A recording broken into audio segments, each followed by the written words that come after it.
श्रीमद् गोविंद रामानुजाय शरणो शरणं प्रपद्ये श्रीमदे गोविंद रामानुजाय நமக. மார்கழி மாதம் திருப்பாவை நோன்பிலே இன்று நாம் 18வது நாள் நோன்பை நோற்றுக் கொண்டிருக்கிறோம். நேற்றைய பாசுரத்தில் நந்தகோபர், யசோதை பிராட்டி, நம்பி மூத்த பிரானான பலராமன், கண்ணன் ஆகியவர்களை எழுப்பியும் கண்ணன் எழுந்திருக்காமல் நம்மோடு இந்த கோஷ்டியிலே சேராமல் இருக்கிறான் என்கிற ஒரு நிலை இங்கு இருக்கிறது. அந்த கட்டில் இருக்கக்கூடிய வரிசையின் அடிப்படையிலேயே நந்தகோபரை முதலில் எழுப்பி யசோதை பிராட்டியை எழுப்பி கண்ணனை எழுப்பினார்கள். அப்போதும் கண்ணன் எழவில்லை. அவனுடைய குறிப்பை உணர்ந்தவர்கள் நமக்கு மூத்தவரான அண்ணன் பலராமனை சரணமடையாமல் நம்மை பட்டுகிறார்களே என்றுதான் அவர் எழாமல் இருக்கிறார் என்று நினைத்து அதை என்ன செய்தார்கள்? நம்பி மூத்தவரான பலராமனை எழுப்பினார்கள். பலராமனும் அனுமதித்து இந்த கோஷ்டியை சேர்ந்து விட்டார். அதற்கு பிறகு கண்ணன் இங்கே வந்து நம்மோடு பேசாமல் இருக்கிறானே, இது எதற்காக என்பதை அவர்கள் உணர்ந்தவர்கள் அவர்கள் அண்ணனை அடைவதற்காகவே நம்மிடத்திலே பேசாமல் இருந்த கண்ணன் நமக்கு பிரதானமான புருஷகாரத்தை வழங்கக்கூடிய பிராட்டியை நாம் எழுப்பி அவரை முன்னிடாததன் காரணத்தினாலேதான் கண்ணன் நம்மிடத்தில் பேசாமல் இருக்கிறான், நம்மோடு சேராமல் இருக்கிறான் என்பதை உணர்ந்து புருஷகார பூதை, புருஷகாரம்னா என்னன்னா இந்த ஆத்மாக்களை ரட்சிப்பதற்காக பகவானிடத்திலே பரிந்துரைக்கக்கூடிய சக்தி படைத்தவர், அந்த முதன்மை உரிமை படைத்தவர் தாயார். ஆனால் தாயாரை முன்னிட்டு செய்யக்கூடிய எந்த காரியமும் தடங்கள் இல்லாமல் நமக்கு நிறைவேறிப்படும் என்பது உறுதி. அதை பற்றி பின்னாடி நம்ம விரிவாக பார்க்க போகிறோம். இப்போது என்ன செய்கிறார்கள்? நப்பிண்ணை விராட்டியை அவர்கள் சரணமடைந்து அவளை எழுப்ப வேண்டும் என்று முடிவு செய்கிறார்கள். நமக்கு புருஷகார பூதையாக நமக்கு எல்லாவற்றையும் நம் கோரிக்கைகளை நிறைவேற்றி கொடுப்பவராக இருப்பவர் பெரிய பிராட்டி தானே. இங்கே நப்பிண்ணை பிராட்டி அதை சமமாக நாம் சரணமடையலாமன்னா அதிலே ஒரு தவறும் இல்லை. இந்த கிருஷ்ணாவதாரத்திலே பிரதானமாக முக்கியமாக இருக்கக்கூடியவள் நப்பிண்ணை பிராட்டி. அவளே புருஷகார புதையாக இருப்பாள் அப்படின்னு சொல்றார். சரி, இப்ப கண்ணனை அடைய வேண்டும். கண்ணனை அடைவதற்காக நாம் புருஷகாரமாக பிராட்டியை போய் பிடிக்கிறோம். பிராட்டி நம்மோடு சேர்வதற்கு வேறு யாரையாவது போய் பிடிக்க வேண்டுமா? இப்படி ஒருத்தரை இப்படி மாறி மாறி போயிட்டே இருக்க முடியுமாங்கிற ஒரு சந்தேகம் நமக்கு இங்க வரலாம். அப்ப என்ன சொல்றாங்க? கண்ணனை பற்றுவதற்குத்தான் பிராட்டியினுடைய புருஷகாரம் தேவைப்படுகிறது. பிராட்டியை பற்றுவதற்கு வேறு யாருடைய பரிந்துரையும் நமக்கு தேவையில்லை. அதுக்கு என்ன காரணம் என்று பார்க்கிற போது அவளிடத்திலே இருக்கக்கூடிய காரணமே இல்லாமல் நம்மீது அளவற்ற கருணையை பொழியக்கூடிய இரக்க குணம். பிராட்டிகிட்ட இருக்கக்கூடிய குணம் என்னன்னு பார்த்தா கிருபை, பாரதாந்திரியம், அனன்யாரிக சேஷத்துவம். இந்த நிலையெல்லாம் இருப்பதனாலே பிராட்டியை பற்றுவதற்கு நாம் வேற யாரையும் பற்ற வேண்டியதில்லை. பிராட்டியிடத்திலே நேராக போய் நாம் சரணமடையலாம் அப்படின்னு சொல்றாங்க. இப்போ இவர்கள் இங்கே இந்த கோஷ்டி மூலமாக இந்த கண்ணனை சரணடையக்கூடிய நிலை எப்படிப்பட்ட நிலையாக இருக்கிறது என்று பார்க்கிற போது ராமாயண காலத்தில் ராமாயணம் நிகழ்வு நடக்கிற போது சிறிய திருவடி என்று சொல்லப்படக்கூடிய ஆஞ்சநேயர் எந்த நிலையிலே சரணமடைந்தாரோ அதே நிலையை பின்பற்றி இவர்களும் செய்திருக்கிறார்கள் என்று நமக்கு ஆச்சாரியர்கள் சொல்றார். எப்படி அவர் சரணமடைந்தார் என்று பார்க்கிற போது ஆஞ்சநேயர் லட்சுமணனுடன் கூடிய ராமனுக்கு நமஸ்காரம், ஜனகபுத்திரியான அந்த தேவிக்கும் நமஸ்காரம் என்று ராமனை பற்றி, அதற்கு பிறகு இளையாழ்வாரான லட்சுமணனை சரணமடைந்து அதற்கு பிறகு சீதா பிராட்டியை சரணமடைகிறார். இவர்களும் அதே நிலையை இங்கே பின்பற்றுகிறார். உம்பர் கோமானே உறங்காது எழுந்திரா என்று கிருஷ்ணனை பற்றினார். அவர் எழவில்லை. அதற்கு பிறகு செல்வா பலதேவா என்று இளையாழ்வாருடைய மறு அவதாரமாக இருக்கக்கூடிய பலராமரை பற்றினார். அதற்கடுத்தாற் போல இங்கே வந்து நப்பிண்ணை பிராட்டியை பற்றுகிறார்கள்.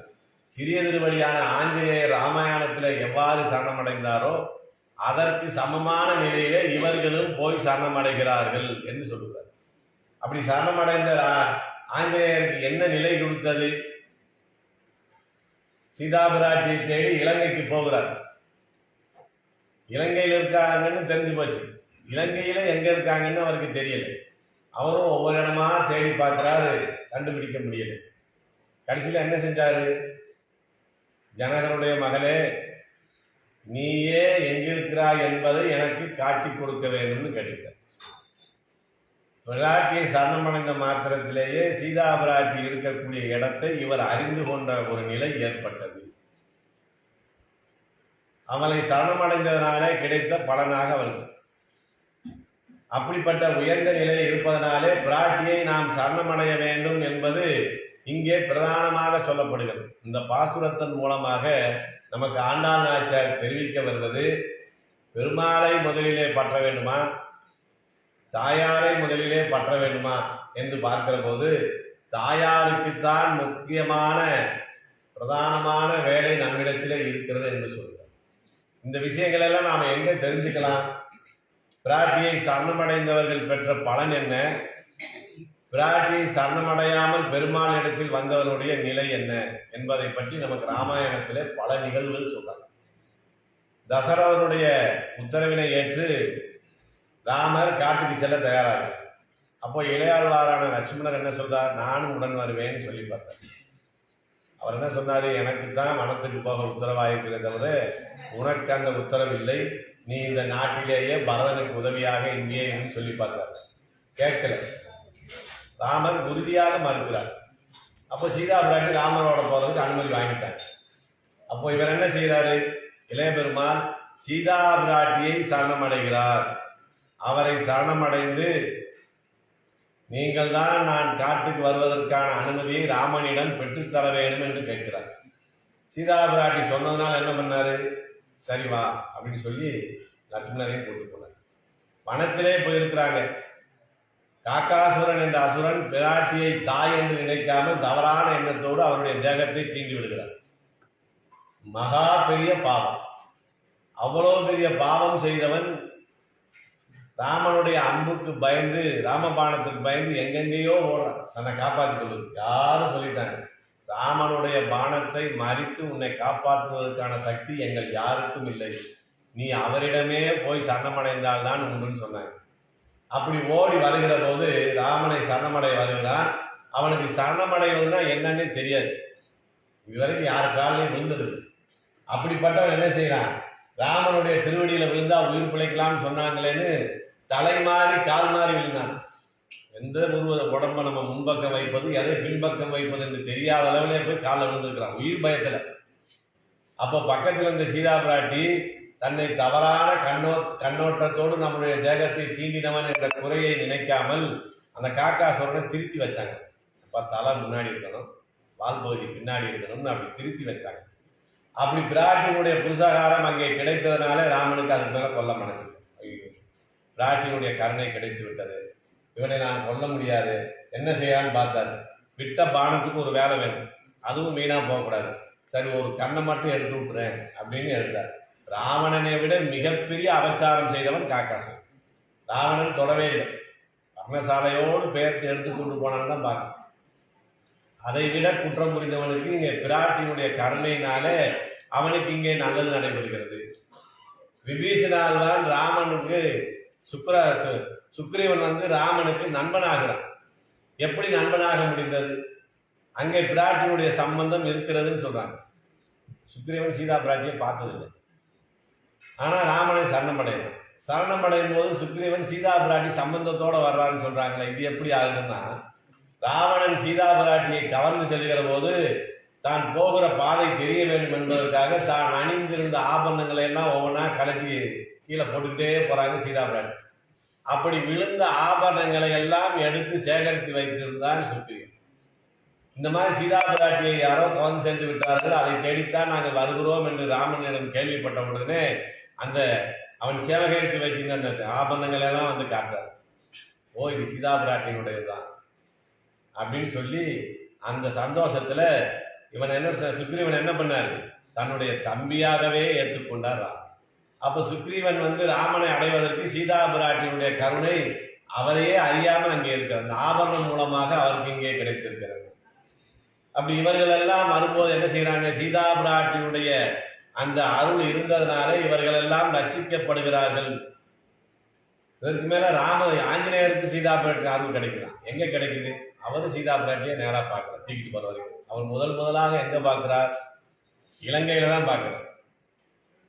அப்படிப்பட்ட நிலையில் அவருக்கு எப்படி சீதா பிராட்டிய கருணை கிடைத்ததுன்னா, இவர் சீதா பிராட்டி இருக்கக்கூடிய அந்த அசோகவனத்துல அங்கே அந்த மரத்தின் மேல சின்ன உருவமாக மாறிக்கொண்டு அங்கே மறைந்திருக்கிறார். அப்போது ராவணன் வந்து சீதா பிராட்டியை மிரட்ட வருகிறார்.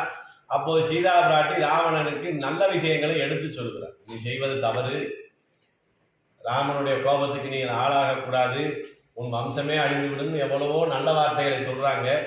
அப்படியே சொல்லக்கூடிய நல்ல வார்த்தைகளை கேட்டு அது பிராட்டியினுடைய சம்பந்தம் ஆஞ்சநேயருக்கு ஏற்படுகிறது.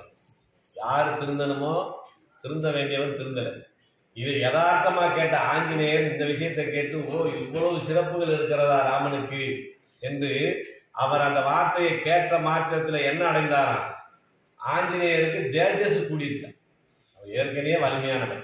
இதை கேட்க கேட்க அவருக்கு அவருடைய தேஜஸ், அவருக்கு பலம் கூடி முதல்ல தன் அடையாளம் எப்படி சொன்னாராம்? நான் ராமனுக்கு தூதன், ராமதூதன் சொன்ன அறிமுகமாண்டவர் நினைச்சவர். இந்த உபதேசம் எல்லாம் கேட்ட பிறகு அதுக்கு பிறகு என்ன சொன்னாராம்? அடியே ராமனுடைய ஏவலாளாக வந்திருக்கிறேன். கோசலை நாட்டினுடைய அரசனான ராமனுக்கு நான் அடியேங்கிற அந்த அடியேங்கிற வார்த்தையை முன்னாடி போட்டார். ஏன்னா சீதா பிராட்டினுடைய இந்த சொல்லை கேட்க கேட்க அவர் அந்த நிலைக்கு தயாராகிறார். இங்கே ஆஞ்சநேயருக்கு அந்த விஷயம் கிடைக்கிறது. இதெல்லாம் சீதா பிராட்டினாலே கிடைத்த நன்மைகள். இதை பற்றி சொல்லிக்கிட்டே போனால் இன்னைக்கு பூரா போயிட்டே இருக்கலாம். அது பெரிய விஷயம். இது ஒரு உதாரணத்துக்காக 4 விஷயங்கள் சொல்லியிருக்கோம். சரி, சீதா பிராட்டியை முன்னிடாதவர்கள் என்ன பாதிப்பை அடைந்தார்கள்னா, முதல் உதாரணமா சூர்பனகை எடுத்துக்கலாம். பகவான் அருகிலே சீதா பிராட்டி இருக்கும்போது கூட நேர போய் ராமன்ட்ட சரணமடைந்து என்னை திருமணம் முடித்துக் கொள்ளுன்னு கேட்க ஆரம்பிச்சாங்க. அதனால என்னாச்சு? மூக்கும் காதும் பறிபோச்சு. அந்த அவமானத்துக்கு ஆளாங்க. இரண்டாவது, ராவணன் எவ்வளவோ சொல்லி பார்த்தாங்க சீதா பிராட்டி சொல்றதை கேட்கவே இல்லை. அதனால என்னாச்சு? ஒரு தலைக்கு 10 தலையும் காலியாகி யாரு கொண்டு இறந்து போனான். சீதா பிராட்டி அருகில் இல்லாத போது மாண்டவர்கள் யார் யார் என்று பார்க்கிற போது நமக்கு தாடகை, சுபாகு, மாரீசன், வாலி இவர்களெல்லாம் கொல்லப்படுகிற போது சீதா பிராட்டி அருகிலே இல்லவே இல்லை. இருந்திருந்தா அவங்கெல்லாம் உயிர் படைச்சிருக்கலாம். வாலிக்கெல்லாம் நல்ல வாய்ப்பே கிடைச்சிருக்கு. வாலிக்கிட்ட போகும்போது இவர் சீதா பிராட்டியை பிரிஞ்ச கோபத்தில் இருக்கிறாரு. அதே மாதிரி சுக்ரீவன் வந்து புலம்புறான்னு, அப்ப நம்மள மாதிரி தானே இவனுக்கு அர்த்தம் இருக்குன்னு கோபத்தில் போட்டார். இல்லைன்னா வாலி தப்பிச்சிருக்கலாம். அப்ப சீதா பிராட்டி அருகில் இல்லாத போது, அவனுடைய புருஷகாரம் இல்லாத போது இவர்கள் எல்லாம் பாதிக்கப்படுகிறார்கள். அப்போ சீதா பிராட்டியுடைய கருணை இருந்தால் நம் காரியம் நிச்சயமாக நிறைவேறும். நம்மிடம் தவறு இருந்தாலும் கூட காக்காசூரன் செய்கிற தவறை விட நம்ம எதையும் செய்ய போறது. அப்படிப்பட்ட நிலை நமக்கு ஏற்படும் என்பதை பற்றி இங்கே சொல்லி நம்மாழ்வார் சொல்றார், கடிவார் தீய வினைகள், நம்மிடத்தில் இருக்கக்கூடிய கடிவார் தீய வினைகள் வடிவார் மாதவனாரு, அந்த பிராட்டி சம்பந்தத்தினாலே நம்மை விட்டு நீங்கும். பெயாழ்வார் சொல்லும்போது என்ன சொல்றாரு? 2 ஆழ்வார்கள் விளக்கேற்றினாங்க. வையம் தகலியா வார்கடலே நெய்யாகன, இன்னொருத்தர் அன்பே தகலியா ஆர்வமே நெய்யாகன. இவர் என்ன சுருக்கமா திருக்கண்டேன், பெருமாள் கண்ணுல தெரிகிற போதே நான் பெருமாளை கண்டேன்னு சொல்லலை. அவர் முதல்ல பார்த்தது யார? திருக்கண்டேன், பிராட்டியை கண்டுவிட்டேன் என்று சொல்லியிருக்கார். அதுதான் முறை. நம்ம பிராட்டியை முன்னிட்டு தான் நம்ம எல்லா காரியத்தையும் செய்ய வேண்டும். அதனால நம்ம சம்பிரதாயத்துக்கே பேர் என்னன்னா சிறி சம்பிரதாயம் என்று பேர். அப்படி பேர் வைத்ததுனால தான் என்னவோ பெருமாள் கோஷ்டி குறைவாகவே தான் வர வேண்டிய சூழ்நிலை. பிராட்டி கோஷ்டி தான் அதிகமாக இருக்காங்க. இதுவும் ஒரு விதத்துல மகிழ்ச்சியான விஷயம் என்று நமக்கு கொள்ளலாம். அப்ப திருக்கண்டேன் என்று தொடங்கிய பெயாழ்வார் சாறு நமக்கு என்றும் தேனமரும் பூமேல் திரு, நம்ம சாரும் இருக்கக்கூடிய இடம் எதுன்னா தேன் வடியக்கூடிய தாமரை மலர் மேல் அமைந்திருக்கிறாரே அந்த திரு என்று சொல்லப்படக்கூடிய பெரிய பிராட்டியார் தான் நமக்கு சார்பு அப்படின்னு சொல்றாரு. இதெல்லாம் ஆழ்வார்களும் ஆச்சாரியர்களும் வேதமும் இதையெல்லாம் வெளிப்படுத்துறதுனாலதான் இந்த வைணவ சம்பிரதாயத்தை பிற்காலத்துல விஸ்தாரமாக விரிவுபடுத்திய எம்பெருமானார் ராமானுஜர் என்ன செய்தார்? பெருமாள்கிட்ட உத்தரவாதம் வாங்கணும்னு ஒரு முடிவுக்கு வர்றார். இதெல்லாம் பாகவதர்கள் நிறைய இப்போ உருவாக்கிட்டாங்க. ஒரு சதாச்சாரியனை மட்டும் அடைந்து ஓரான் வழியாக உபதேசித்தார் முன்னேற்று ஒரு ஆச்சாரியம் ஒரு சிஷியனா உபதேசம் பண்ணிக்கிட்டே இருந்தால் நிறைய பேர் பரம்பரத்துக்கு போக முடியாது அப்படின்னு அந்த கட்டையெல்லாம் உடைக்க ஆரம்பித்தார். என்ன செஞ்சார்? இதை உறுதிப்படுத்தணும். ஒரு ஆச்சாரியனை அடைந்து பஞ்சசம்ஸ்காரம் செய்தால் அவனுக்கு அந்த ஜென்மத்திலேயே அந்த தேகம் முடியும் போதே அவனுக்கு பரமபதத்தை கொடுக்க வேணும் அப்படின்னு சொல்லிக்கிட்டே இருந்தா போதுமா? ஒரு இடத்த வாங்கணும்னு சொல்லிக்கிட்டே இருந்தா பத்தாது. ரூபாயை கொடுத்து பத்திரம் முடிச்சாதான் அது நம்ம சொத்துவார். அதே போல ராமாயணன் என்ன பண்ணார்? இதை பெருமாள்கிட்ட உத்தரவாதம் வாங்கிடணும் அப்படின்னு ஒரு முடிவு பண்ணார். சரி, அவர்கிட்ட மாத்திரம் உத்தரவாதம் வாங்கினா அவர் என்ன செய்வாரு? இன்னைக்கு ஆமானுவார், நாளைக்கு நான் எப்ப சொன்னேன், நான் சொல்லவே இல்லைன்னு சொல்லுவார். அவரை பார்த்து யாரும் நீங்க போய் சொன்னீங்கன்னு சொல்றதுக்கு யாரும் சக்தி கிடையாது. அப்போ என்ன செய்யலாம் யோசிக்கிறார். பெருமாள் பக்கத்திலே பிராட்டி இருக்கிற போது நாம் இந்த உத்தரவாதத்தை அவர்கிட்ட எழுதுவாங்க. அப்ப பிராட்டியை வச்சு வாங்கிட்டா திருவானை மின்னானை கண்டான்னு சொன்ன மாதிரி பிராட்டி முன்னாடி கையெழுத்து போட்டுக்காரு, இவர் தப்பிக்க முடியாது, நம்ம தெரிஞ்சுக்கலாம் அப்படின்னு ஒரு நாளை தேர்ந்தெடுத்தார். ஸ்ரீரங்கத்துல பங்குனி உத்திரத்துல சேர்த்தி உற்சவம், மட்டையடி உற்சவம்னு சொல்லுவாங்க, அதை சேர்த்தி உற்சவம்னு சொல்லுவாங்க. அப்படி சேர்ந்து இருக்கிறது அந்த 365 நாள்ல ஒரு நாள் தான். அங்க பிராட்டி படிதாண்டா பத்தினி, அவங்க சன்னதியை விட்டு அவங்க வெளியவே வரமாட்டாங்க. பெருமாள் தான் அங்க வருவார். அது ஒரு பெரிய நாடகமாக நடத்தி காட்டுவார்கள். அதையெல்லாம் பார்க்க கண்கோடி வேண்டும். அந்த அளவுக்கு ஒரு கணவன் மனைவிக்குள்ள ஏற்படக்கூடிய பிணக்குகளாக பெருமாளும் பிராட்டியும் அந்த விஷயங்களில் ஈடுபட்டு அதை சமாதானப்படுத்தக்கூடியவராக நம்மாழ்வார் 2 பேரையும் சேர்த்து வைப்பார். அப்படி சேர்த்தியாக அந்த இரவு முழுதும் இருப்பார்கள். அதுல எத்தனை வஸ்திரங்களை கலைந்து திருமஞ்சனம் பண்றாங்கன்னு கணக்கே பார்க்க முடியும். அத்தனை வஸ்திரங்களை கலைஞ்சு திருமஞ்சனம் நடக்கும். நிறைவாக நமக்கு அந்த ஈரவாட தீர்த்தம் பிரசாதம் கொடுப்பாங்க. அப்படி பெருமாளும் பிராட்டியும் சேர்ந்து இருக்கக்கூடிய நிலையிலே தான் அவர் அந்த கத்திய திரயத்தை சேவித்தார். அங்கேதான் உத்தரவு வாங்குறார். ஒரு ஆச்சாரியனும் பஞ்சசம்ஸ்காரம் செய்துவிட்டால் அவர்களுக்கு நிச்சயமாக பரமபதம் வேண்டும் என்பதை பெருமாளை கூட நம்பாம எம்பெருமானார் என்ன செய்தார்? பிராட்டியை அருகிலே வைத்துக் கொண்டு அந்த உத்தரவாதத்தை வாங்கினார். அதனால பிராட்டியுடைய சம்பந்தம் தான் நமக்கு பிரதானமாக இருக்க வேண்டும் என்று சொல்லுகிறார். இதைத்தான் பட்டர் சொன்னார். பிராட்டியுடைய சம்பந்தம் வேணும்னு சொல்றோமே, அப்ப பெரிய பிராட்டியாரத்தானே அடையணும் நீங்க சாஸ்திரங்கள் வேதங்கள் சொல்லியிருக்கு. நாங்க நப்பினை பிராட்டி அடையலாமேன்னா, நப்பினை பிராட்டி எப்படிப்பட்டவள்னா பெரிய பிராட்டியார் அனுபவிக்கக்கூடிய பூ மாலை சந்தனம் இது போன்ற பெரிய பிராட்டிக்கு உபயோகப்படக்கூடிய பொருள் போன்று இருப்பவன். அது மாத்திரமா அவங்க சிறப்புனா, நப்பினை பிராட்டி தன்னை எப்படி நினைத்து கொண்டிருக்கிறார் என்று கேட்கிற போது பெரிய பிராட்டியாருடைய திருவடியாகவே நான் இருக்கிறேன் என்று நினைத்துக் கொண்டிருக்கிறார். ஒருத்தட்ட நம்ம காரியமாகணும்னா எதை பிடிப்போம்? கையை பிடிப்போம். கையை பிடிச்சி ஆகலைன்னா காலை பிடிச்சி, அது சொல்லணும்னா கையை பிடிச்சி காலை பிடிச்சி காரியத்தை முடிங்கன்னு சொல்றாங்க இல்லையா? அப்ப என்ன செய்யறாங்க? காலை போய் பிடிக்கும். இப்ப நப்பினை பிராட்டியை நாம் இங்கே சரணமடைவது பெரிய பிராட்டியாருடைய திருவடியவே நாம பற்றுனது போல. அதனால இங்கே சரணாகதி செய்வது நமக்கு பொருந்தும் அப்படின்னு சொல்றாங்க. நான் சாமி ஒவ்வொரு இடத்துல ஒன்னொன்னு சொல்றீங்களே அப்படின்னா, அப்படித்தான் இருக்கு. பரமபதத்துல யார் யார்கிட்ட சரணமடையணும், திருப்பார்கடலிலே யார் யார் இடத்துல சரணமடையணும், ராமாவதாரத்திலே யாரிடம் சரணமடைய வேண்டும், வராகாவதாரத்திலே யாரிடம் சரணமடைய வேண்டும், கிருஷ்ணாவதாரத்திலே யாரிடம் சரணமடைய வேண்டும் என்பதை பற்றி நமக்கு இங்கே சொல்லியிருக்கிறார். ஆழ்வார்களும் ஆச்சாரியர்களும் வேதம் என்ன சொல்லுதுன்னா, கூந்தல் மலர் மங்கைக்கும் மண்மடந்தைக்கும் குளவாயர் கொழுந்துக்கும் கேள்வன் தன்னை குழலல் கோவலர் மடப்பாவையும் மண்மகளும் திருவும் நிழல் போல்வனர் என்று நம்மாழ்வார் சொல்கிறார். அப்போ இந்த நம்மாழ்வார் எங்க சொல்றாருன்னா, பரமபதத்தில் இருக்கக்கூடிய நிலையில 3 பிராட்டிகளும் சேர்ந்து இருப்பாங்க. அதனால 3 பேரையும் முன்னிட்டு நாம போகலாம். இது பரமபதத்தோட நிலை. அடுத்த நிலை எங்க இருக்கு? திருப்பார்கடலில். திருப்பார்கடலிலே வருகிற போது யார் யார் எந்தெந்த பிராட்டி இருப்பார்கள் என்பதை பற்றி திருமங்கையாழ்வார் சொல்லுகிறார். அமரர் தொல பணங்கொள் பாம்பின் சந்தனி மென்முளை மலரால் தரணி மங்கை தாம் இருவர் அடிவருடும் தன்மையானை. அங்கே பெரிய பிராட்டியாரும் பூமி பிராட்டியாரும் இருப்பார்கள். அவர்களை முன்னிட்டு நாம் சரணமடைய வேண்டும் என்று. ராமாவதாரத்திலே சீதா பிராட்டியாக வந்திருப்பது யார் என்று பார்க்கிற போது பெரிய பிராட்டியினுடைய அம்சமாகவே சீதா பிராட்டி இருக்கிறார். அப்போ ராமாவதாரத்தில் ஈடுபடுகிற போது பெரிய பிராட்டியாரின் அம்சமாக இருக்கக்கூடிய சீதா பிராட்டியை சரணமடைய வேண்டும். வராக அவதாரம் எடுத்து பெருமாள் வரும்போது யாரை வச்சிருக்கிறாரு? பூமி பிராட்டியை வைத்திருக்கிறார். அங்கே பூமி பிராட்டி பிரதானமாக இருப்பதனாலே பூமி பிராட்டியை நாம் சரணமடைகிறோம். கிருஷ்ணாவதாரத்திலே நப்பிண்ணை பிராட்டியே பிரதானமாக இருப்பதனால அவளை முன்னிட்டால் பெரிய பிராட்டியாரை சரணமடைந்த அந்த பலன் நமக்கு நிச்சயமாக கிடைக்கும். ஆண்டாளே ரொம்ப விளக்கமா நமக்கு பாசம் சொல்றவங்க. ஆண்டாளுக்கு வியாக்கியான எழுதின ஆச்சாரியர்கள் அதை விட ரொம்ப விளக்கமா எழுதியிருக்கிறாங்க. அதனால நம்மளும் கொஞ்சம் இங்கே விளக்கமா சொல்ல வேண்டியிருக்கு. ரொம்ப நேரம் ஆகுதுன்னு யாரும் அர்த்தப்பட்டு விடக்கூடாது என்பதற்காக இந்த ஒரு முன்னுரையை சொல்லி இன்றைய பாசனம் நந்தகோபன் குமரன் அப்படின்னு ஆரம்பிக்கிறாங்க. ஏன் அப்படி?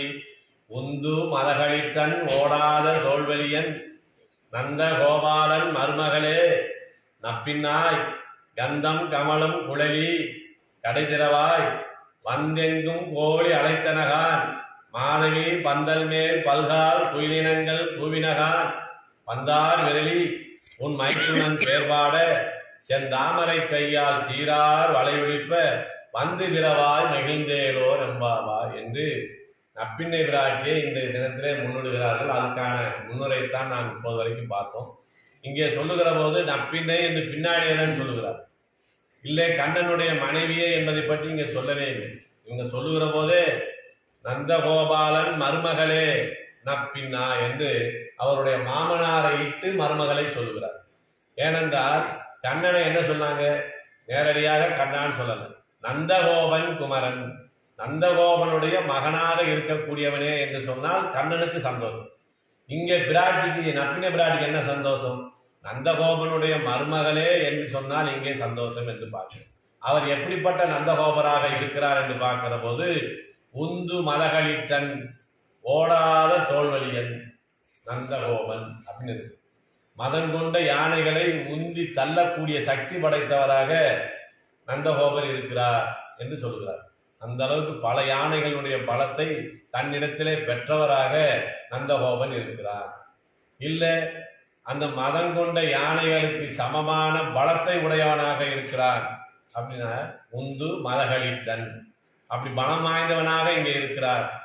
கோலையாபிட யானையை கண்ணன் கொன்று பிடித்தான்னு பார்க்கிறோம். கம்சனுடைய அரண்மனைக்கு போகிற போது அவனுடைய பட்டத்து யானையை தான் அணிந்திருக்கக்கூடிய பூவு சந்தனம் போன்றவங்கெல்லாம் கசங்காத அளவில் யானை மன்னர்களெல்லாம் முடித்தார்.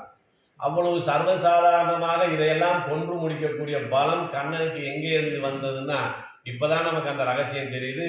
நந்தகோபனுக்கு மகனாக இருப்பதனாலே அந்த பலம் இங்கே வருகிறது. ஏன்னா அவர் மதம் கொண்ட யானையே சாதாரணமா தள்ளுகிற போது ஒரு பட்டத்து யானையை வாழை பிடித்து சுத்தி எறியக்கூடிய சக்தி எங்கே கிடைத்ததுன்னா நந்தகோபர் இடத்திலிருந்தே கண்ணனுக்கு கிடைத்திருக்க வேண்டும் என்று சொல்கிறார்கள். அப்படி உந்து மதகளித்தன், நந்தகோபர் பசுக்களை மேய்ப்பவர், பசு கூட்டங்களுக்கு தலைவராக இருப்பான்னு கேட்டிருக்கமே, இவருக்கு ஏது இங்க யானை அப்படின்னு ஒரு கேள்வி வரும். இவர் வசுதேவனுக்கு ரொம்ப பிரியமான நண்பர். அந்த வசுதேவர் நாட்டுக்கு மன்னன். அவனிடத்திலே இருக்கக்கூடிய யானை இவரிடத்திலும் இருக்கும் என்பதனாலே அப்படிப்பட்ட யானைகளுக்கும் இவர் பழக்கம் இருக்கிறது. அந்த யானையை உந்தி தள்ளக்கூடிய பலம் வாய்ந்தவராக இருக்கிறார். அந்த மதம் கொண்ட யானையை போல பலமுற்றவனாக இருக்கார். அப்படியெல்லாம் பலம் வாய்ந்தவனுக்கு மகனாக பிறந்திருக்கிறோம் என்ற அந்த கர்வத்தினாலே தான் கண்ணன் இங்கே செருப்புல தூங்குறான். நமக்கு என்ன, நம்மளை காப்பாற்றுறதுக்கு அப்பா இருக்கார். அப்பாவை மீறி நமக்கு எந்த ஆபத்தும் வந்துடாது, நம்ம சாதாரணமான ஆளுக்கு மகனாக பிறக்கவில்லைங்கிற அந்த கர்வமானது உன்னை எங்களை எல்லாம் பார்க்க விடாமல் தூங்கச் செய்கிறது. அதனாலே தான் நாங்கள் உன்னை எழுப்ப வேண்டிய நிலை இருக்கிறதோ என்றும் சொல்லுகிறார்கள். உந்து மதகளித்தன், இல்லை யானையை போன்ற பலம் மிக்க மதம் கொண்ட யானைகளைப் போல பலம் மிக்கவனாக இருக்கக்கூடிய கண்ணனை வழி நடத்தக்கூடியவனே நீங்க சொல்றாங்க. நந்தகோபன் எவ்வளோ பெரிய யானையாக இருந்தால் அது என்ன செய்யும்? யானை பாகனுடைய சிறு அங்குசத்துக்கு அடிபணிந்து அவன் சொல்வதெல்லாம் கேட்கும். அது நினைச்சிச்சுன்னா ஒரு நிமிஷம் சுற்றி எரிஞ்சிடலாம். சிறிய அந்த அங்குசத்தை காட்டி காட்டி சொல்ற வேலையெல்லாம் செய்யும். அதே அப்படிப்பட்ட யானை போன்று இருக்கக்கூடிய கண்ணனை அவனை சிறு அங்குசத்தின் மூலமாக கட்டுப்படுத்தி வழிநடத்தக்கூடியவராக நந்தகோபன் இருக்கிறான். அப்ப கண்ணனே இங்க யானை அண்ணா, அதான் சொல்றாரு ஆழ்வார் பாசுரத்துல, ரொம்ப ரசிச்சு சொல்றார். கண்ணன் நடந்து வரக்கூடிய அழகு எப்படி இருந்தது தெரியுமா? பெரியாழ்வார் மாதிரி பிள்ளைத்தமிழ் பாடி கண்ணனை அனுபவிக்கக்கூடியவர் யாரே இல்லை.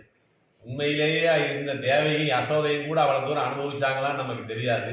ஆனா தன்னை ஒரு தாயாக பாவித்து கொண்டு தன் பிள்ளையினுடைய அழகையும் அவனுடைய ஒவ்வொரு நிலையையும் பற்றி நமக்கு சொன்னதுல பெரியாழ்வாருக்கு இணை யாருமே இல்லை.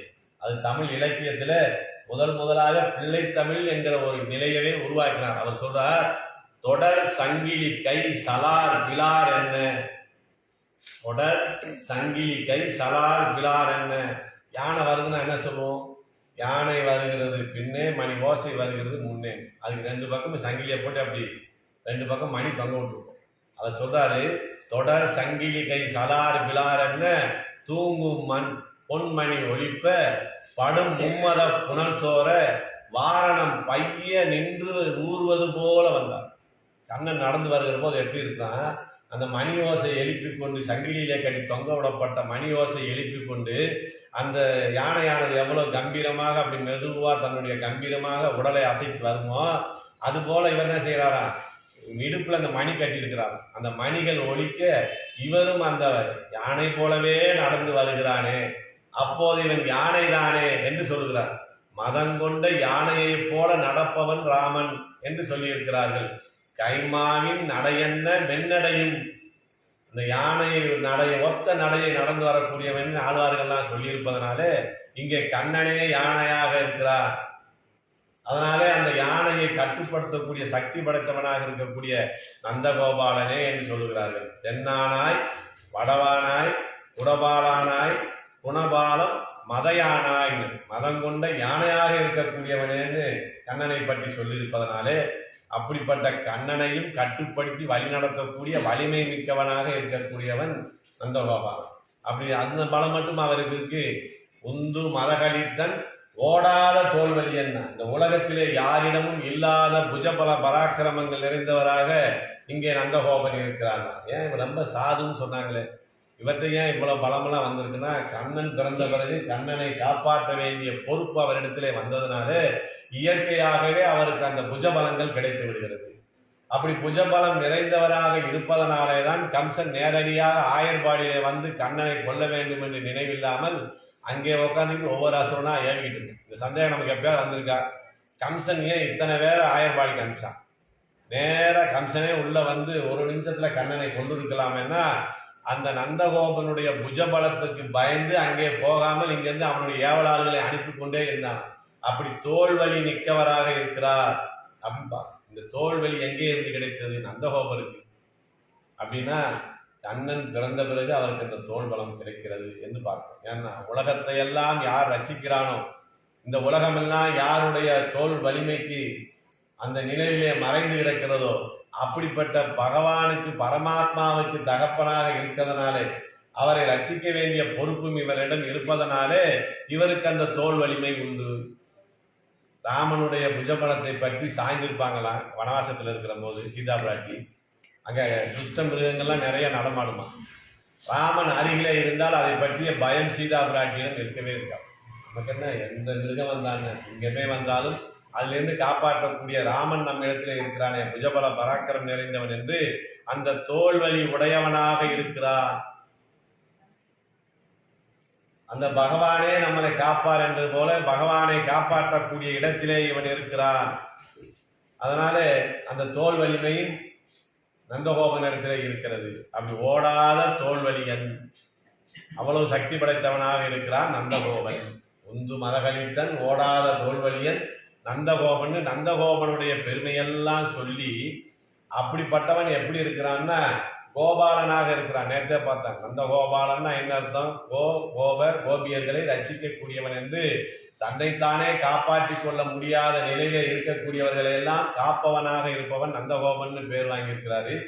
அப்படிப்பட்டவருக்கு மருமகளாக இருக்கிற நீ, புருஷகார புதையாக இருக்கக்கூடிய நீ, எல்லோரையும் ரட்சிக்கக்கூடிய கடமையே உனது பிறந்த கடமை என்று நினைக்கக்கூடிய நீ எங்களிடத்திலே வராமல் இருப்பது தவறு. இந்து மதகளித்தன் ஓடாத தோல்வலியன் நந்தகோபாலன் மருமகளே என்று இங்கே அவனை சொல்லி அவனுடைய குணச்சிறப்பு, பலச்சிறப்பு, செல்வச்சிறப்பு எல்லாத்தையும் சொல்லி இப்படிப்பட்டவளுக்கு மருமகளாக இருக்கக்கூடியவளே என்று சொல்கிறார். சொல்லியிருந்தா என்ன சொல்லணும்? அவங்க அப்பாவை பற்றி உயர்த்தி சொல்லணும். ஆனா இங்கே மாமனாரை பற்றித்தான் உயர்த்தி சொல்லுகிறார்கள். ஏன், அதைத்தான் நப்பினை பிராட்டி விரும்புகிறார். பெரிய பிராட்டியார் பிறந்த இடம் எது? திருப்பார்கடல். திருப்பார்கடலிலே இருந்து எல்லோரும் பார்த்து கொண்டிருக்கிற போது பெருமாளுடைய வடமார்பிலே போய் அமருகிறார். அப்படி பிறந்த வீட்டில இருந்து புகுந்த வீட்டுக்கு போன பிறகு திருப்பி இங்க வந்தாங்களான்னா ஒரு இடத்துல கூட சரித்திரம் இல்லை. திருப்பி திருப்பார் கடற்குள்ள பெரிய பிராட்டி போயிட்டாங்க, எங்கேயா வருதா? இல்லவே இல்லை.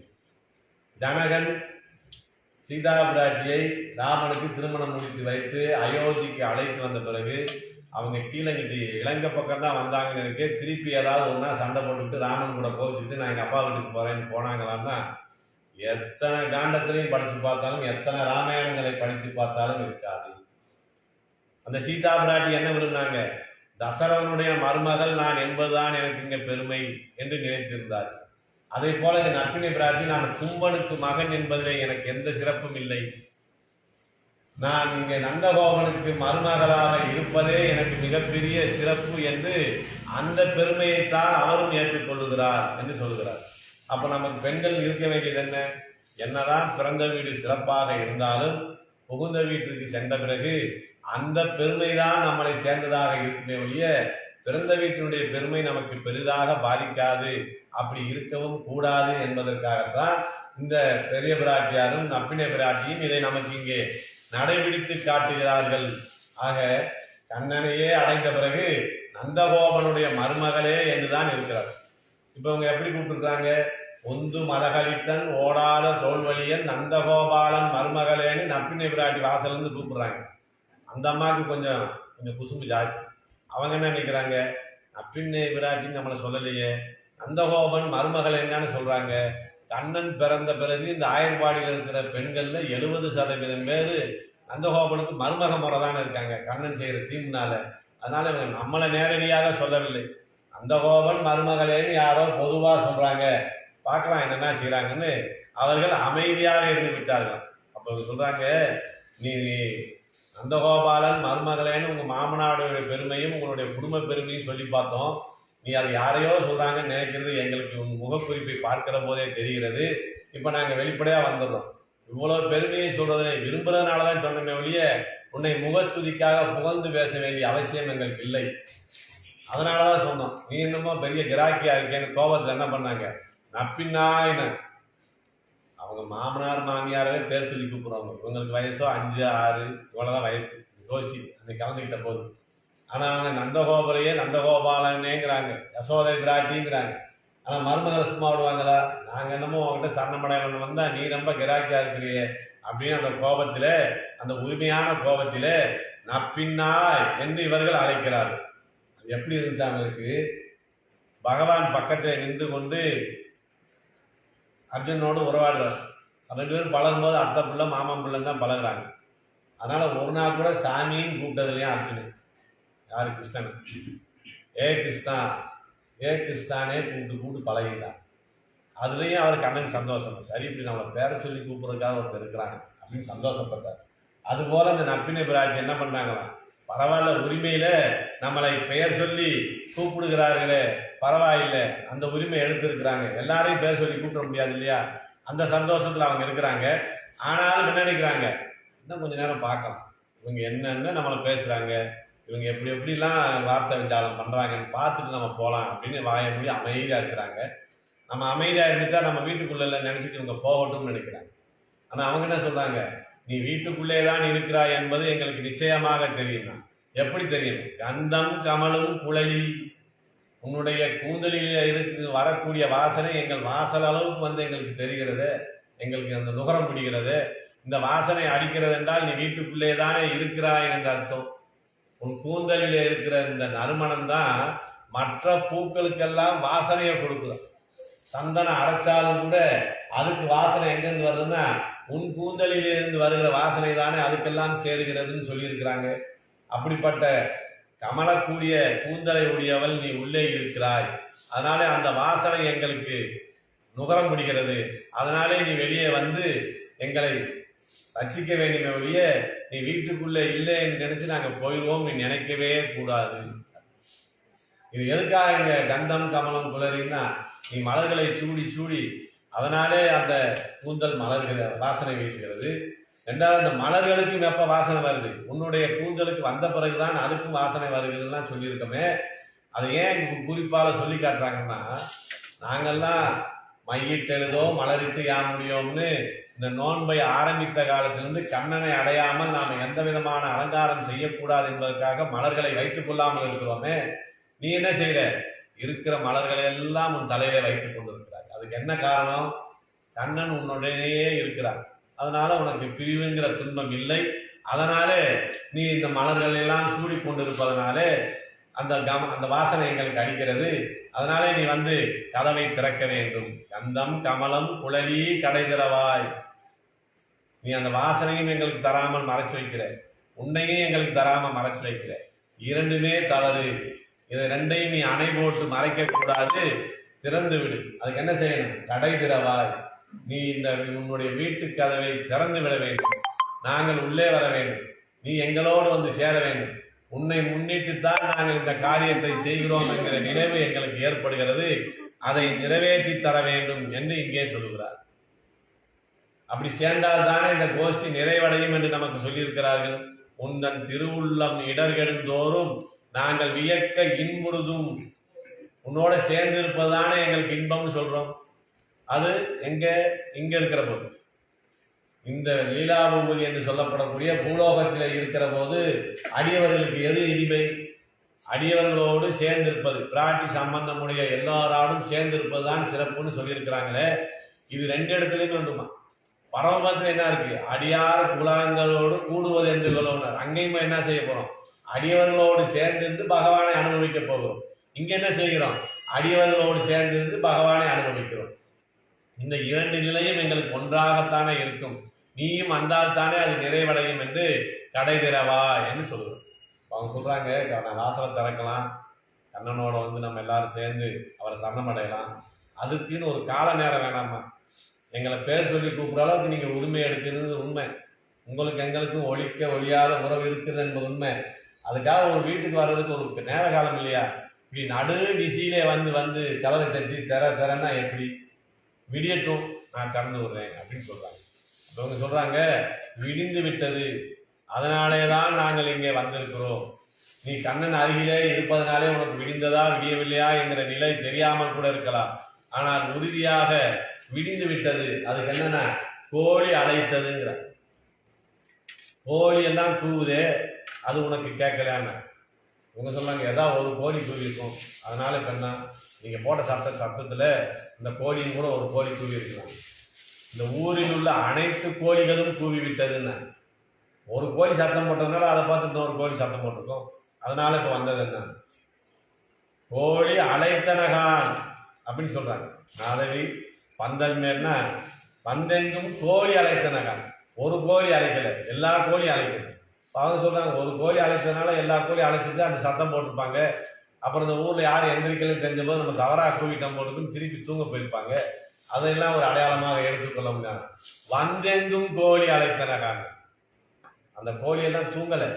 நாங்கள் எப்படி உன்னுடைய வாசலிலே வந்து உன்னை எழுப்பி கொண்டு கிடக்கிறோமோ அதுபோல இந்த ஊரில் உள்ள கோழிகள் எல்லாம் வந்து உன் வாசலிலே கிடக்கிறது. அதுவும் கூவுகிறது, நாங்களும் ஓசை எழுப்புறோம். ரெண்டு ஓசை கிடையாது. நீ எப்படிதான் இப்படி நிம்மதியா தூங்கிட்டு இருக்கேன்னு தெரியுது. நம்ம சிறு சத்தம் கேட்டாலும் கூட சத்தம் போடாங்க தூங்கணுங்கிறோம். நீ எப்படி இருக்கிற?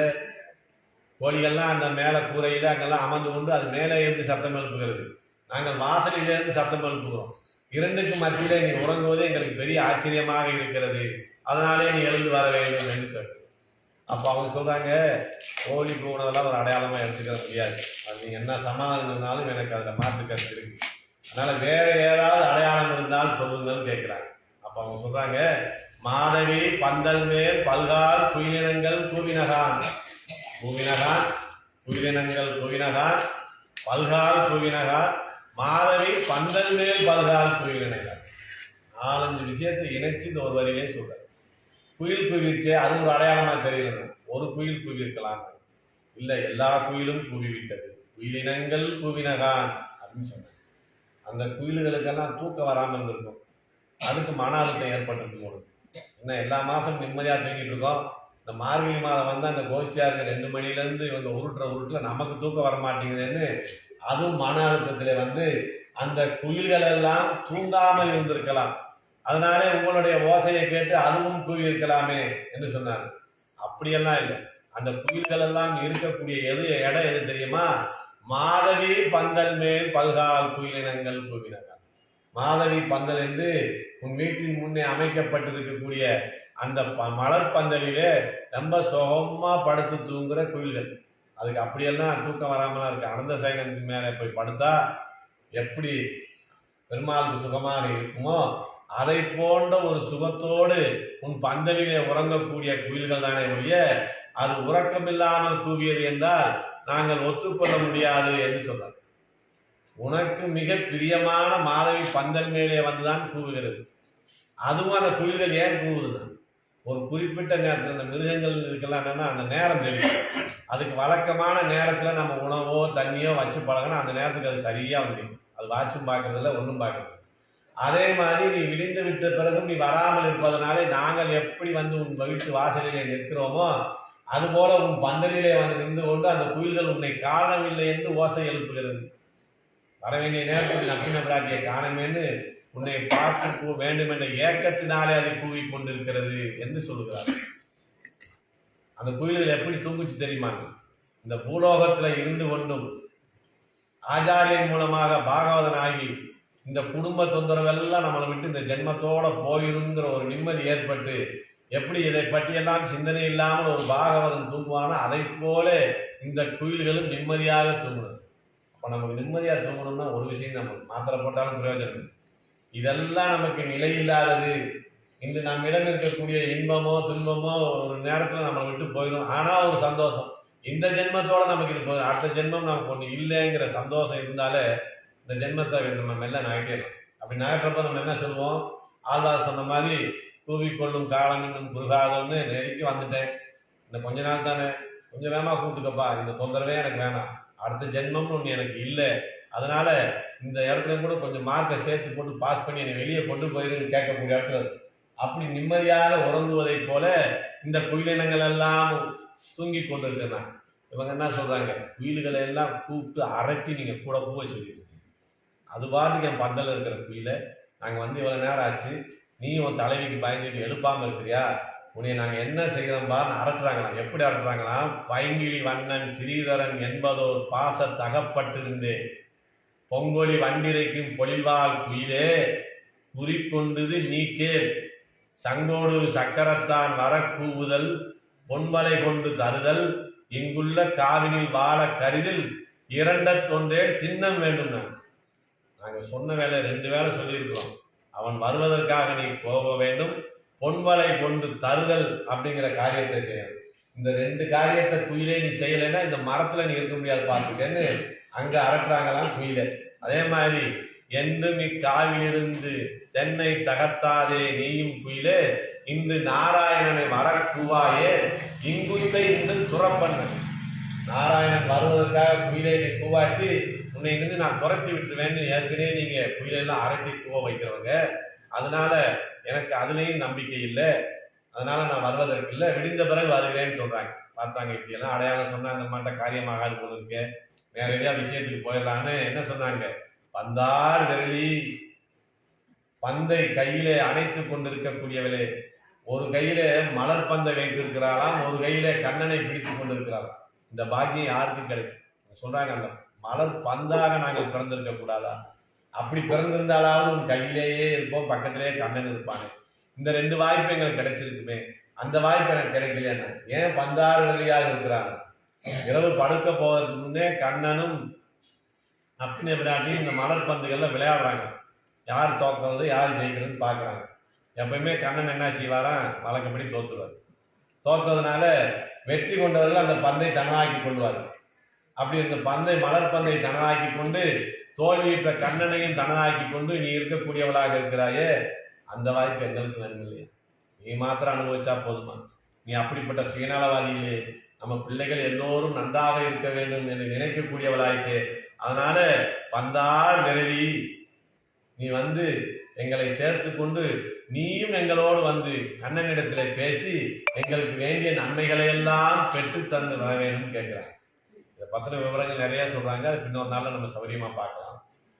அப்போ நப்பின பிராட் கேட்குறாங்க, சரி இவ்வளவு தூரம் இத்தனை நாள் கஷ்டப்பட்டு எல்லாரையும் எழுப்பி ஒரு கோஷ்டியா வந்து எங்கள் மாமனார் மாமியார் என்னுடைய மைத்துனர் எல்லாரையும் முன்னிட்டு வந்து நிற்கிறீர்களே, நீங்கள் வந்த காரியம் என்ன என்று கேட்கிறோம். தான் நம்ம ஒரு படி முன்னாடி நகர்ந்துருக்கோம். நம்ம விஷயம் என்னன்னு கேட்கறது பிராட்டி முதல்ல தயாராகிருக்காங்க. நீங்கள் வந்த காரியம் என்னன்னு கேட்டாங்க. நாங்கள் ஒன்றும் கேட்டு வரல, உங்ககிட்ட இருக்கிற நகை, பணம், பொருள், ஏதாவது இடம் இதெல்லாம் நாங்கள் கேட்டு வரல. நாங்கள் வந்ததுக்கு ஒரே ஒரு காரணம் தான், உன் மைத்துனன் பேர்பாடு, உன்னுடைய மைத்துனனாக உன்னுடைய கணவனாக இருக்கக்கூடிய அந்த கண்ணனுடைய நாமங்களை பாட வேண்டி வந்திருக்கிறோம். அப்ப அவருக்காக தான் வந்தீங்களான்னு கேட்டாங்க. இல்ல இல்ல இல்ல இல்ல, அப்படிலாம் நாங்க வரல. உனக்கும் அவனுக்கும் ஏதாவது பிரணய கலகம் ஏற்படும். ஒரு கணவன் மனைவி இருந்தா எந்த நேரம் சந்தோஷமாவே இருப்பாங்கன்னு சொல்ல முடியாது. அந்த சந்தோஷத்திலே சிறு சிறு ஊழல்களும் வரும். அந்த சிறு சிறு சச்சரவுகள் வந்து அந்த சச்சரவுல இருந்து அவர்கள் விடுபட்டு வருவது அது ஒரு சின்ன இன்பமான ஒரு நிகழ்வு. அதனால அந்த இலக்கியத்துல அதை பத்தி நிறைய பேசியிருக்கிறாங்க. அப்படி உனக்கும் கண்ணனுக்கும் பிரணய கலகம் சொல்லுவாங்க, அது பேர். அப்படி ஏதாவது கருத்து வேறுபாடு வந்து ஒருவர் நான் சொல்லுவதுதான் சரி, நான் சொல்லுவதுதான் சரி, 2 பேரும் நீங்க வாதம் பண்ணிட்டு இருக்கும்போது நாங்கெல்லாம் உனக்கு சப்போர்ட்டா நின்று பேசுவோம். கண்ணன்ட்டு என்ன சொல்லுவோம், நப்பின்ன பிராட்டி சொல்றதான் சரி, நீ எதை சொல்லியிருந்தாலும் சரி, எங்களுக்கு காரியமாகும். ஆனால் நாங்கள் என்ன செய்வோம், நப்பின்ன பிராட்டி சொல்வதே சரி என்று சொல்லக்கூடிய நிலைக்கு உனக்கு ஆதரவாக உனக்கு உதவியாக இருப்பதற்குத்தான் நாங்கள் வரவிருக்கிறோமே ஒழிய வேறொரு காரணம் இல்லை என்று சொல்றார். அப்படி உன் மைத்துனன் பேர்பாட, அவனுடைய நாமங்கள் எப்படி சொல்றாங்க, ஸ்ரீமன் நாராயணா, செல்வ நாராயணா, திருநாராயணா என்றுதானே சொல்றாங்க. இங்க எங்கேயாவது நாராயணான் மட்டும் நிக்குதா? திரு செல்வன் எப்படியாவது பிராட்டி சம்பந்தத்தோட உன்னுடைய கணவனுடைய நாமத்தை சொல்லுகிறார்கள். அதை போல பாடுவதற்காக நாங்க இங்கே வந்திருக்கிறோம் அப்படின்னு சொல்றாங்க. என்ன சொல்றாங்க, சரி என்னுடைய கணவனை பற்றி பாடணும் வந்திருக்கீங்க, அவர் என்னை முன்னிட்டுட்டீங்க, பரவாயில்ல நீங்க உள்ள வரலாம் அப்படின்னு அனுமதி கொடுக்குறாங்க. அப்ப அவங்க சொல்றாங்க, அதெல்லாம் எங்களுக்கு தெரியாது, வாயில் காப்பான்னு சொல்லுகிற போதே எங்களால மணிக்கதவை திறக்க முடியாது என்று சொன்னவர்கள் நாங்கள். உன்னுடைய வீட்டினுடைய கதவை திறக்கக்கூடிய சக்தி எங்களிடத்திலே இல்லை, நீதான் அந்த கதவையும் நீக்கி கொடுத்து எங்களை உள்ளே அனுமதிக்க வேணும் என்று கேட்கிறார். பிராட்டி உன்னை வந்து நாங்கள் அப்படி கேட்கறதுக்கு என்ன காரணம்னா 2 விஷயம். பெரும்பாலும் நமக்கு அபயரஸ்தம் காட்டுறாரு, அஞ்சாதீர்கள், மாச்சு சகா, கவலைப்படாது. இந்த தொண்டை நாட்டு திவ்ய தேசங்களுக்கெல்லாம் போகிறவங்க பார்த்தோம்னா அங்கே பெருமானுடைய அந்த திருக்கையில் அவங்க எழுதி வச்சிருப்பாங்க, அதெல்லாம் பார்க்கலாம். நம்ம பக்கம் அது இல்லை. அப்போ அங்கே போய் நம்ம பார்க்குற போது கவலைப்படாதே அப்படின்னு தான் அவர் கையை வச்சிருக்கிறாரு. சில இடங்கள்ல பாதத்தை காட்டுறாரு, சில இடங்கள்ல திருவடியை காலவே காட்டுறாரு, அப்படிலாம் பார்க்குறோம். அப்படிப்பட்டவனாக இருந்தாலும் அவன் சுதந்திரனாக இருக்கிறான். எந்த நேரத்தில் நமக்கு அச்சம் பண்ணுவார், எந்த நேரம் நம்மளை போய்ப்பான்னு தெரிய முடியாது. அவரிடம் உறுதியாக நன்மையை பெற வேண்டும்னா பிராட்டியாக உண்மை பாட சரணமடைந்தே போக வேண்டுமே. அப்போ உன்னுடைய கைக்கும் அவனுடைய கைக்கும் ஒரு வித்தியாசம் இருக்குது. அவன் என்ன சொல்றான், பாவத்துக்கு பயப்படாதீங்க என்கிட்ட வாங்கன்னு கேட்கிறான். நீ என்ன சொல்ற, ஈஸ்வரனுடைய சுதாந்திரியத்தை பார்த்து நீங்க பயப்படாதீங்க, சும்மா வாங்கன்னு. அப்ப இது எது நமக்கு பாதுகாப்பு? அது வாங்கன்னு கூப்பிட்டு பக்கத்துல போன பிறகு, ஓ அவனா நீ, அவனுக்கு தெரியாம கூப்பிட்டானே, அவன்கிட்ட நிறைய கூட்டம் சொல்லிட்டு பாப்பா வெளியே தள்ளி விட்டுருவார். அவன் சுதந்திரன். அந்த சுதந்திர புத்தி பகவான் இடத்திலே நிரந்தரமாக இருக்கு. அவன் தான் சுதந்திரன், அவனை தவிர யாருமே சுதந்திரம் இல்லை. அப்படிப்பட்ட நிலையிலே தான் அவன் வான்னு கூப்பிடாரு. இருந்தாலும் எங்களுக்கு கொஞ்சம் பயமா இருக்கு. உன்னுடைய அபயகஸ்தம் இருக்கு. அவர் கிடக்காரு, அவர் யாரை பார்த்தாலும் குற்றம் சொல்லிக்கிட்டே இருப்பாரு. தப்பு கண்டுபிடிக்கிறதே அவர் வேலையா போச்சு. வாங்க நான் சொல்லி உங்களை சரி பண்ணி விடுறேன்னு உன்னுடைய இந்த அபயகஸ்தம் தான் எங்களுக்கு பிரதானமாக இருக்கிறது. அதனால என்ன செய்யணும், உன் கையாலேயே உன்னுடைய வாசலை திறந்து விட வேண்டும். அப்படிப்பட்ட திருக்கைகளாலே திறக்க வேண்டும், நாங்கள் உள்ளே வர வேண்டும் என்று சொல்லுகிற போது கண்ணனுடைய படுக்கையில இருந்து கொண்டே கதவு வரைக்கும் கை நீட்டுறாங்க. கை நீட்டி அந்த கதவை திறக்கிறதுக்கு முயற்சி பண்றாங்க. இதை கோஷ்டி பார்க்குறாங்க. இப்படி நீ திறக்கக்கூடாது, நீ உன்னுடைய படுக்கையிலிருந்து எழுந்து எங்களுக்காக 4 அடி நடந்து வந்து இந்த கதவை திறக்க வேண்டும். அப்போதுதான் நீ எங்களை அங்கீகரித்திருக்கிறாய் என்கிற அந்த சந்தோஷம் எங்களுக்கு கிடைக்கும். அதனால நீ எழுந்து வர வேண்டும் என்று சொன்னாங்க. அப்படி எழுந்து வரலாம் அப்படின்னு நினைக்கிற போது அந்த அம்மா என்ன செய்யறாங்க, தன்னுடைய கைகள் இருக்கக்கூடிய வளையலெல்லாம் அப்படி இறுக்கமா ஏற்றி விட்டு சத்தம் வராம நடந்து வரலாம் நடக்கிறதுக்கு முயற்சி பண்றாங்களாம். நமக்கு என்ன சொல்றாங்க, அதுவும் தப்புன்னாங்க. அதுவும் எந்திரிச்சா போதும்னாங்க. எந்திரிச்சு கதவை திறந்து உள்ள வாங்கன்னு சொன்னதுமே கதவை திறன்னு உத்தரவு போடுறாங்க. படுத்த இடத்துல இருந்தே கதவை திறக்க பார்த்தா வேணாம் நீ நடந்து வந்து கதவை திறக்கன்னு சொல்றாங்க. சரி, நடந்து வரும்போது கண்ணன் தூங்குகிறாரே, தொந்தரவு இல்லாமல் இருக்குன்னு வலையில இருக்குமா, சத்தம் வராமல் நடக்கலாம்னு அதுவும் தப்பு. அப்படி வரக்கூடாது. என்ன செய்யணும், சீரார் வலையொழிப்ப வந்து திறவாய். அப்படி நீ சீரார் வளையொலிப்ப வந்து திறக்க வேணும். வந்து திறக்கும் போது மகிழ்ந்து திறக்க வேண்டும். இதுல ஒரு குறிப்பை உணர்த்துறாங்க. ஏன் இந்த வளையல் ஒளியை கேட்கணும்னு நினைக்கிறாங்க? அவங்க நடந்து வர வேகத்திலேயே அவங்களுடைய எண்ணத்தை நம்ம தெரிஞ்சுக்கலாம். அதாப்படான் கோவத்தில் வந்துட்டாங்க பாரு, இவங்க வந்து இவ்வளவு தொந்தரவு பண்ணாங்க, கோவத்தில் நடந்து வந்து அந்த வளையோசையை தெரிஞ்சு கோவத்தில் நடந்து வர்றாங்க. சீரார் வளையொலிப்பேன்னு, சீரான ஒளி அளிப்பேனும்னா நின்று நிதானமா மகிழ்ச்சியோட, அதோ இந்த கோஷ்டியெல்லாம் நம்ம வீட்டுக்கு வந்திருக்கிறாங்களே, நம்முடைய கணவனான கண்ணனை பற்றி பாட வேண்டும் என்று சொல்லியிருக்கிறார்களே, நம்ம குடும்பத்தில் உள்ளவர்களை எல்லாம் முன்னிட்டு இருக்கிறார்களே, நம்மளையும் முன்னிட்டு இருக்கிறார்களே, சந்தோஷத்தோடு வந்து திறக்கணும்னா உன் மனசு எங்களுக்கு தெரியணுமா, நீ நடந்து வர்றதுலேயே நாங்கள் கண்டுபிடிச்சோம். அவர் வீட்டுக்கு நம்ம போனால் தெரியும், வாங்கன்னு கூப்பிடும்போது சந்தோஷமா இருந்திருக்கும். அதுக்கு பிறகு நம்மளை பிடிக்கலைன்னா அவங்க உபசரிக்கிற உபசரிப்பை பார்க்கும்போது உள்ள சட்டி குட்டிலாம் உருளும். அதுலேயே நம்ம எந்திரிச்சிடலாம். சரி, நம்ம வந்த நேரம் சரியில்லை போல இருக்கு, நம்ம மெதுவாக கிளம்பிடலான்னு கிளம்பிடுவோம். ஆனால் உபசரிப்பு ரொம்ப நிதானமாக இருந்தால், சரி நம்ம வந்ததை அவங்க விரும்புகிறாங்க, நம்ம வந்த விஷயத்தை சொல்லலாம், நமக்கு எண்ணம் ஏற்படும். அதை போல நப்பினை பிராட்டி நாம் சொல்லக்கூடிய காரியத்தை நிதானமாக அமைதியாக மகிழ்வோடு கேட்டால்தான் நமக்கு காரியம் நடக்கும் என்பதனால அப்படி நடந்து வர சொல்லுகிறார்கள். அப்படி நடந்து வந்துதான் கதவை திறந்து விட்டால் நப்பினை பிராட்டி. இந்த பாசனத்துக்கு ஒரு மிகப்பெரிய சிறப்பு இருக்கு, ஒரு வரலாறு. இது ராமானுஜர் காலத்துல ராமானுஜர் இங்கிருந்து திருக்கோஷ்டியூருக்கு போகிற போது அவருக்கு திருப்பாவை ஜீவன் ஒரு பேர். நம்மெல்லாம் ஒரு நாளில் ஒரு தடவை இந்த 30 பாசனம் சேவிச்சாலே பெரிய சாதனையாக நினைக்கிறோம். ஆனால் ராமானுஜர் என்ன செய்வாராம், திருவாராதனை முடிச்சுட்டு அவர் ஓய்வாக இருக்கிற நேரங்கள் எல்லாமே வேற காரியங்கள் ஈடுபடக்கூடிய நேரங்கள் எல்லாமே திருப்பாவையை 30 பாசனம் முடிய திருப்பி திருப்பி சேவிச்சுக்கிட்டே இருப்பார். அப்போ ஒரு நாளைக்கு அவர் எத்தனை தடவை திருப்பாவை சேவிச்சிருப்பான்னு பார்க்கலாம். அப்படி திருப்பாவை ஜீயர் என்று பெயர் எடுத்த ராமானுஜர் திருக்கோஷ்டியூருக்குள்ளே போய் திருக்கோஷ்டியூர் வீதிகளிலே திருப்பாவையை பாடிக்கொண்டே போகிறார். அப்படி போகிற போது திருக்கோஷ்டியூருடைய நம்பியினுடைய அந்த வாசலுக்கு அவர் போகிறார். அப்படி போகிற போது சரியாக இந்த பாசனம் வந்து நிற்குது, உந்து மதகவித்தன். அந்த பாசுரத்திலையும் அவர் வீட்டுக்கு முன்னாடி போய் நிற்கும் போது செந்தாமரை கையால், நம்ம இந்த செந்தாமரை கையான்னு உச்சரிக்கிற போது சேவிக்கிற போது நம்ம என்ன சொல்லிடுறோம்னா, அந்த கைகளுக்கு எவ்வளவு சிறப்பு சொல்லியிருக்கிறாங்க. பெருமாளுடைய கைகளை விட பிராட்டியுடைய கைகள் உயர்ந்ததுன்னு சொன்ன கையை நம்ம உச்சரிக்கிற போது எப்படி சொல்லணும்னா செந்தாமரைக்கையால் சேவிக்கிற போது அந்த இடத்துல கொஞ்சம் மாற்றணும். செந்தாமரை கையால் சீரார் வளையொலிப்பேன்னு சொல்லணும்.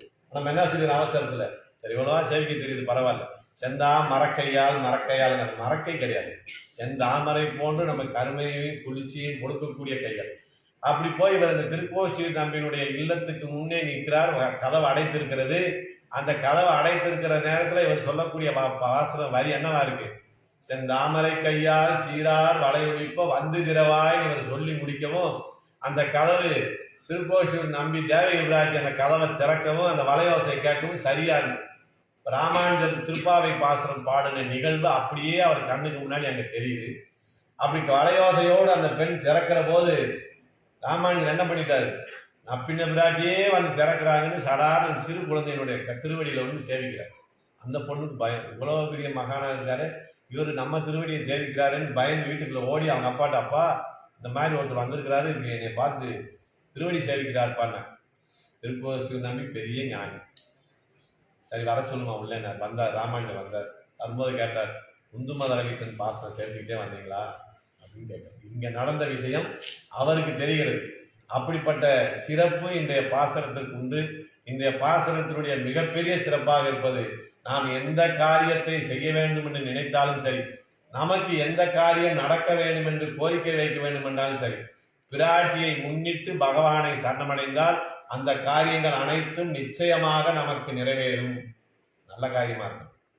கேட்கிற விஷயத்த நல்ல விஷயமா கேட்கணும். பக்கத்து வீட்டுக்காரன் அப்படி போகட்டும் இப்படி போகட்டும்னு கேட்கக்கூடாது. நம்ம நல்லா இருக்கலாம்னு கேட்கிற வரைக்கும் கூட சுயநலம் தான், அதாவது கேட்போம். அடுத்தவங்களை பத்தி நம்ம சிந்திக்க வேண்டியது. அதனால நல்ல விஷயங்களை, நமக்கான பாதுகாப்பான விஷயங்களை, நாம் மகிழ்ச்சியாக இருப்பதற்கான விஷயங்களை தாயாரை முன்னிட்டு சரணமடைந்தால் நிச்சயமாக நமக்கு இது கிடைக்கும் என்பதிலே மாற்றுக்கருத்து இல்லை என்று ஆண்டாள் நாச்சியார் சொல்லியிருக்கிறார்கள் என்று சொல்லி நிறைவு செய்கிறேன். ஸ்ரீமதே ராமானுஜாய.